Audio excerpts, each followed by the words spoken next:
లోకమంతా శ్రీకృష్ణుడి పరమాత్మ రూపాన్ని కొనియాడుతుంటే ఒక రాజు మాత్రం కృష్ణుణ్ణి సర్వనాశనం చేయాలనే పగతో రగిలిపోతున్నాడు. అతడే సౌభదేశాధిపతి అయిన సాల్వుడు. రుక్మిణీదేవి స్వయంవరం రోజున కృష్ణుడి చేతిలో పరాజితుడై పారిపోయిన తన ప్రాణస్నేహితుడు శిశుపాలుడి మరణం సాల్వుడి గుండెల్లో ప్రతీకార జ్వాలని రగిల్చింది.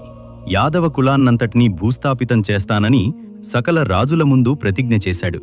కాని కృష్ణుణ్ణి ఓడించడం సాధ్యం కాదని అతడికి తెలుసు. అందుకే మానవాతీతమైన ఒక మహాశక్తి కోసం పరమశివుణ్ణి గూర్చి ఉగ్రమైన తపస్సు ప్రారంభించాడు. రోజుకు కేవలం ఒక పిడికెడు మట్టిని మాత్రమే తింటూ దేహాన్ని శుష్కింపచేసుకుని సాల్వుడు చేసిన తపస్సుకు భోళాశంకరుడు కరిగిపోయాడు. శివుడు ప్రత్యక్షమై ఏం కావాలో కోరుకో అనగా సాల్వుడు ఒక వింతైన వరాన్ని అడిగాడు.